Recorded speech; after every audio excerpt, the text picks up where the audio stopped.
Royal Challengers બેંગલુરુની IPL જીતની ઉજવણી મોતના તાંડવમાં ફેરવાઈ ગઈ છે. ટીમે મંગળવારે અમદાવાદમાં ફાઇનલમાં પંજાબને હરાવ્યું છે.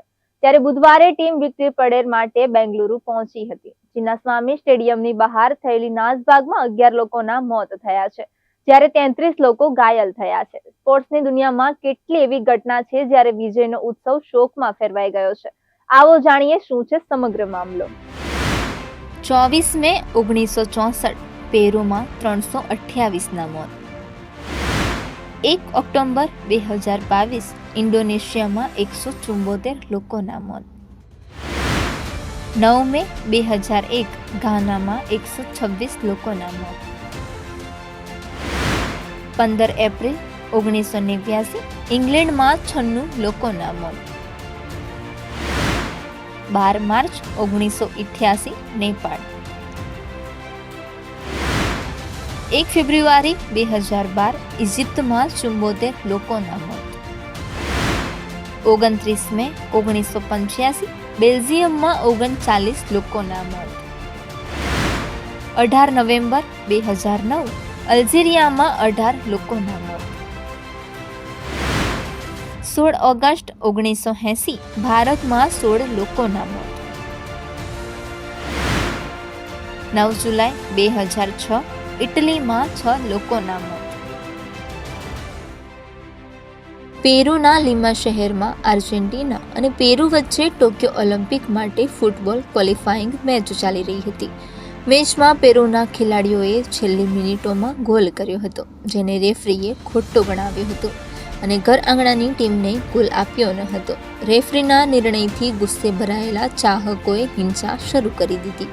પોલીસ અને સ્ટેડિયમ સુરક્ષાએ પરિસ્થિતિને કાબૂમાં લેવાનો પ્રયાસ કર્યો, પરંતુ ભીડને કાબૂમાં કરી શકાય નહીં. અધિકારીઓએ જણાવ્યું કે 2 પોલીસ કર્મીઓ સહિત 328 લોકોના મોત થયા છે. આ ખેલ જગતનો સૌથી મોટી દુર્ઘટના માનવામાં આવે છે. દુર્ઘટના બાદ સ્ટેડિયમમાં દર્શકોની ક્ષમતા ઘટાડવામાં આવી હતી. કંજુરુહાન સ્ટેડિયમ ખાતે અરેમા ક્લબ અને પરસેબાયા સુરબાયા વચ્ચે ફૂટબોલ મેચ રમાઈ હતી. 45,000 દર્શકોની ક્ષમતાવાળા સ્ટેડિયમમાં મોટા ભાગના ચાહકો અરેમા ટીમના હતા, પરંતુ પરસેબાયાએ ઘર આંગણાની ટીમને 3 રન અને 2 વિકેટથી હરાવી હતી. અરેમા 2 દાયકામાં પહેલીવાર પરસેબાયા સામે હારી ગઈ. ફાઇનલ ટાઈમ શરૂ થતાં જ અરેમાના ચાહકો મેદાનમાં ઘૂસી ગયા. તેમણે પરસેબાયાના ખેલાડીઓ અને અધિકારીઓ પર બોટલો ફેંકવાનું શરૂ કર્યું. પરિસ્થિતિને કાબૂમાં લેવા માટે પોલીસે ટીયર ગેસના સેલ છોડ્યા. ચાહકો ડરથી એક્ઝિટ ગેટ તરફ દોડી ગયા, જેના કારણે નાસભાગ મચી ગઈ અને ચાહકોએ મેદાનની બહાર 5 પોલીસ કારને આગ ચાંપી દીધી. નાસભાગ વધી ગઈ, જેમાં 174 લોકો મૃત્યુ પામ્યા હતા. અક્રાના યોહેન યાન સ્ટેડિયમમાં હાર્ટ્સ ઓફ ઓક અને અસાન્તે કોટોકો વચ્ચે ફૂટબોલ મેચ રમાઈ હતી. ઓક ટીમે 2 રન 1 વિકેટથી મેચ જીતી હતી, જેના કારણે ગુસ્સે ભરાયેલા કોટોકોના ચાહકોએ મેદાન પર બોટલો ફેંકવાનું શરૂ કર્યું હતું. ભીડની કાર્યવાહી બાદ પોલીસે ટીયર ગેસના સેલ છોડ્યા. ટીયર ગેસથી ડરી ગયેલા ચાહકોમાં નાસભાગ મચી ગઈ. તેઓ દરવાજા તરફ દોડવા લાગ્યા, પરંતુ દરવાજા બંધ હતા. ટીયર ગેસના કારણે કેટલાક લોકો બેભાન થઈ ગયા. બાકીના ચાહકો તેમના પર દોડવા લાગ્યા. આના પરિણામે 126 લોકો મૃત્યુ પામ્યા. શેફિલ્ડના હિલ્સબોરો સ્ટેડિયમમાં FA કપ સેમીફાઇનલ લિવરપૂલ અને નોટિંગહામ વચ્ચે રમવાની હતી. મેચ જોવા માટે અપેક્ષા કરતા વધુ દર્શકો સ્ટેડિયમમાં પહોંચ્યા. આ જોઈને સુરક્ષા કર્મીઓએ ગેટ નંબર C પણ ખોલી નાખ્યો, જે પહેલા બંધ હતો.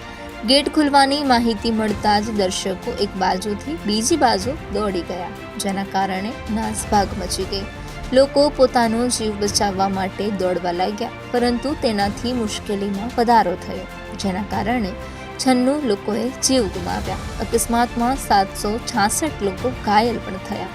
મેચ રદ કરવામાં આવી અને બીજા વર્ષે સેમીફાઇનલ યોજાઈ.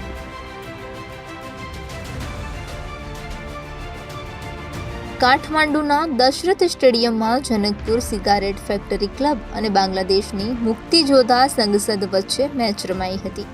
વિજેતા ટીમ ત્રિભુવન ચેલેન્જ શિલ્ડ પર કબજો કરી શકી હોત. મેચ દરમિયાન સ્ટેડિયમમાં વાવાઝોડાની સાથે ભારે વરસાદ શરૂ થયો. વાવાઝોડું એટલું ભયંકર હતું કે લોકો સ્ટેડિયમની બહાર દોડવા લાગ્યા, જેના કારણે નાસભાગ મચી ગઈ, જેમાં 80 લોકોએ જીવ ગુમાવ્યા, સૌથી વધુ ઘાયલ પણ થયા. પોર્ટ સૈદ સ્ટેડિયમ ખાતે અલ મસ્રી અને અલ અહલી વચ્ચે Egypt premier league football match રમાઈ હતી. અલ મસ્રીએ મેચ 3 રન અને 1 વિકેટથી જીતી હતી.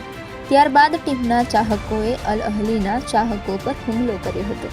તેઓએ પથ્થરો, છરીઓ, બોટલો અને ફટાકડાથી હુમલો કર્યો હતો. હુમલાથી બચવા માટે લોકો દરવાજા તરફ દોડ્યા, પરંતુ સુરક્ષા અને પોલીસે દરવાજા ખોલવાનો ઇનકાર કર્યો. તેનાથી નાસભાગ મચી ગઈ. અકસ્માતમાં 74 લોકોએ જીવ ગુમાવ્યા. દેશના ઘણા શહેરોમાં પોલીસના વલણ પર ગુસ્સો વ્યક્ત કરવામાં આવ્યો હતો. ત્યારબાદ 47 લોકો સહિત 9 પોલીસ અધિકારીઓને દોષિત ઠેરવવામાં આવ્યા હતા. તેમાંથી 11 લોકોને મૃત્યુદંડની સજા ફટકારવામાં આવી હતી.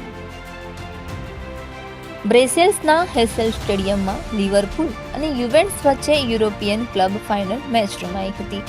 મેચ શરૂ થાય તે પહેલા જ લિવરપૂલના ચાહકો સ્ટેડિયમમાં દિવાલ કૂદીને યુવેન્ટ્સના ચાહકો પર હુમલો કરવા દોડી ગયા હતા, જેના કારણે દિવાલ ફેન્સ પર પડી હતી. અકસ્માતમાં 39 લોકોના મોત થયા હતા. સેંકડો લોકો ઘાયલ થયા હતા. ચોંકાવનારી વાત એ હતી કે અકસ્માત પછી પણ મેચ 58,000 દર્શકોની હાજરીમાં રમાઈ હતી.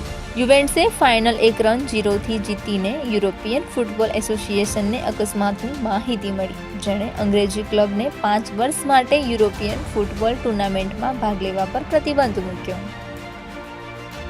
2010ના વર્લ્ડ કપ માટે ક્વોલિફિકેશન મેચ અલ્જિયર્સના ફૂટબોલ સ્ટેડિયમમાં અલ્જીરિયા અને ઇજિપ્ત વચ્ચે રમાઈ હતી. અલ્જીરિયાએ મેચ 1 રન 0 વિકેટથી જીતીને વર્લ્ડ કપ માટે ક્વોલિફાય થઈ.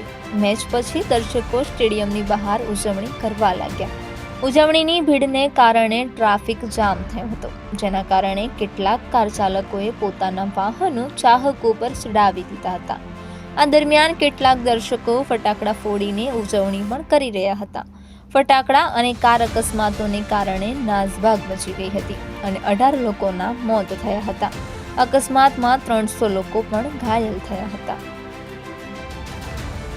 કોલકાતાના ઈડન ગાર્ડન્સ સ્ટેડિયમમાં મોહન બગાના અને ઈસ્ટ બંગાળ વચ્ચે ફૂટબોલ મેચ રમાઈ હતી. બંને ટીમોના હજારો દર્શકો સ્ટેડિયમમાં પહોંચ્યા હતા. ઈસ્ટ બંગાળના ડિફેન્ડર દિલીપ પાલિટે મોહન બાગાનના વિદેશ બાસુને પછાડી દીધો હતો. ત્યારબાદ બંને વચ્ચે બોલાચાલી શરૂ થઈ ગઈ. રેફરી પણ પરિસ્થિતિને સંભાળી શક્યા નહીં. મેદાન પરનો મામલો દર્શકો સુધી પહોંચ્યો, જેમણે પથ્થરો અને બોટલો ફેંકવાનું શરૂ કરી દીધું. ઘણા ચાહકો ગભરાઈ ગયા અને ભાગવા લાગ્યા. સ્ટેડિયમમાં નાસભાગ મચી ગઈ, જેમાં 16 લોકોના મોત થયા. ભારતના રમતગમતના મેદાન પર આ સૌથી મોટો અકસ્માત છે. આરસીબીના આઈપીએલ વિજયના જશ્નો પણ આમાં સામેલ થઈ ગયો છે. ફૂટબોલ વર્લ્ડ કપની ફાઇનલ જર્મનીના બર્લિનમાં ઇટલી અને ફ્રાન્સ વચ્ચે રમાઈ હતી. ફાઇનલ સમય પછી મેચ 1 રન અને 1 વિકેટથી ડ્રો રહી. પેનલ્ટી શૂટઆઉટમાં ઇટાલી 5 રન 3 વિકેટથી જીતી ગયું. ઇટલીએ વર્લ્ડ કપ જીતતા જ ચાહકો રસ્તા પર ઉતરી આવ્યા અને ઉજવણી શરૂ કરી દીધી. ઇટલીએ 26 વર્ષ પછી ફૂટબોલ વર્લ્ડ કપ જીત્યો હતો, જેના કારણે ચાહકો ખૂબ જ ભાવુક થઈ ગયા હતા. રોમ અને નેપલ્સમાં લોકોએ ફટાકડા ફોડવા લાગ્યા હતા. રસ્તાઓ જામ થઈ ગયા હતા. પોલીસે ગોળીબારી શરૂ કરી પરિસ્થિતિને કાબૂમાં લેવાનો પ્રયાસ કર્યો હતો, પરંતુ નાસભાગ મચી ગઈ હતી, જેના કારણે 6 લોકો માર્યા ગયા હતા અને સેંકડો લોકો ઘાયલ થયા હતા.